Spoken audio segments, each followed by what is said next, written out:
2024년 11월 23일 연중 제33주간 토요일 제1독서 요한 묵시록의 말씀입니다. 나 요한에게 이런 말씀이 들려왔습니다. 여기 나의 두 증인이 있다. 그들은 땅의 주님 앞에 서 있는 두 올리브 나무이며 두 등잔대입니다.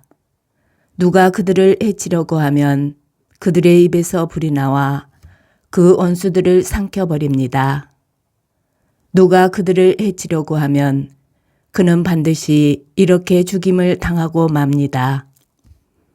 그들은 자기들이 애어나는 동안 비가 내리지 않게 하늘을 닫는 고난을 가지고 있습니다.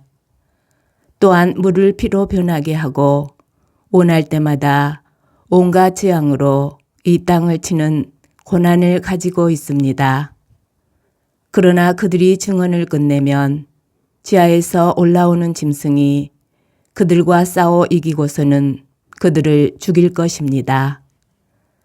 그들의 죽음은 그 큰 도성의 한 길에 내버려질 것입니다. 그 도성은 영적으로 소돔이라고도 하고 이집트라고도 하는데 그곳에서 그들의 주님도 십자가에 못 박히셨습니다. 모든 백성과 종족과 언어와 민족에 속한 사람들이 사흘 반 동안 그들의 죽음을 바라보면서 무덤에 묻히지 못하게 할 것입니다.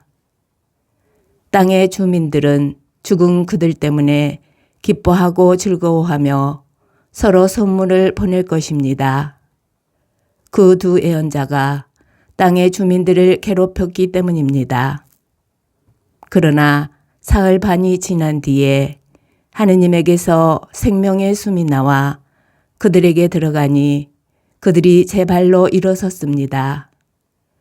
그들을 쳐다본 사람들은 큰 두려움에 사로잡혔습니다.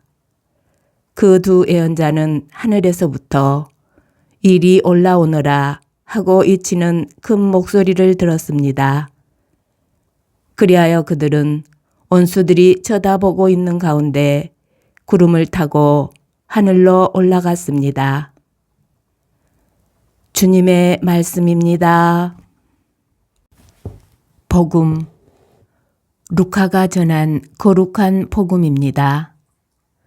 그때 부활이 없다고 주장하는 사두가이 몇 사람이 예수님께 다가와 물었다. 스승님, 모세는 어떤 사람의 형제가 자식 없이 아내를 남기고 죽으면 그 사람이 죽은 이의 아내를 맞아들여 형제의 후사를 일으켜 주어야 한다고 저희를 위하여 기록해 놓았습니다. 그런데 7 형제가 있었습니다. 마지가 아내를 맞아들였는데 자식 없이 죽었습니다. 그래서 둘째가 그 다음에는 셋째가 그 여자를 맞아들였습니다. 그렇게 7이 모두 자식을 남기지 못하고 죽었습니다. 마침내 그 부인도 죽었습니다. 그러면 부활할 때에 그 여자는 그들 가운데 누구의 아내가 되겠습니까? 7이 다 그 여자를 아내로 맞아들였으니 말입니다. 예수님께서 그들에게 이르셨다. 이 세상 사람들은 장가도 들고 시집도 간다. 그러나 저 세상에 참여하고 또 죽은 이들의 부활에 참여할 자격이 있다고 판단받는 이들은 더 이상 장가드는 일도 시집가는 일도 없을 것이다. 천사들과 같아져서 더 이상 죽는 일도 없다. 그들은 또한 부활에 동참하여 하느님의 자녀가 된다. 그리고 죽은 이들이 되살아난다는 사실은 모세도 떨기나무 대목에서 주님은 아브라함의 하느님, 이삭의 하느님, 야곱의 하느님이라는 말로 이미 밝혀주었다. 그분은 죽은 이들의 하느님이 아니라 산 이들의 하느님이시다. 사실 하느님께는 모든 사람이 살아있는 것이다. 그러자 율법학자 몇 사람이 스승님 잘 말씀하셨습니다 하였다. 사람들은 감히 그분께 더 이상 묻지 못하였다. 주님의 말씀입니다. 오늘의 묵상.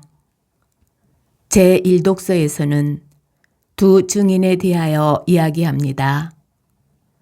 이 두 증인은 바로 모세와 엘리야를 가리킵니다.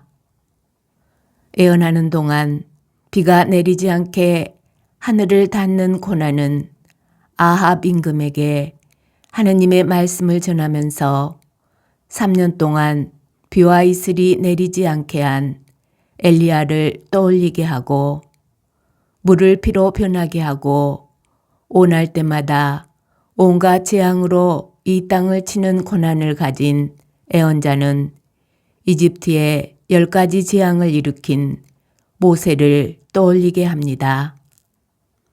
이 두 애언자는 주님의 말씀을 세상에 전하며 자신의 사명을 다하였지만 사명을 마친 뒤 지하의 짐승들에게 죽임을 당하고 도성 한길가에 내버려집니다. 사흘 반 동안 무덤에 묻히지도 못합니다.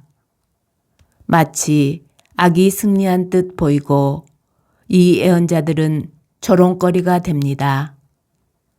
불의한 자들은 애언자들의 죽음에 기뻐하고 즐거워합니다.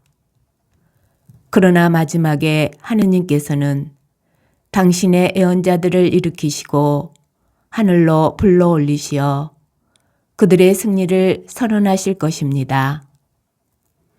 이처럼 부활은 공정과 정의를 실현하실 하느님에 대한 희망입니다. 부활은 우리 삶의 마지막에 결국 선이 승리하고 악이 심판받으며 모든 것이 질서 잡힐 것이라는 희망입니다. 의인이 고통받고 악인이 승리하는 것처럼 보이는 현실의 부조리와 모순을 해결하실 분은 하느님 뿐이십니다. 부활이 없다면 더 나은 세상을 위한 노력은 아무 쓸모가 없을지 모릅니다. 하느님께서 계신과 그분께서 이루실 하느님 나라는 지금의 우리의 노력을 의미 있게 합니다. 부활에 대한 전망은 이 세상에서 정의를 위한 작은 노력이 비록 큰 열매를 맺지 못하더라도 완성으로 나아가는 밑거름이라는 것을 보증해 줍니다.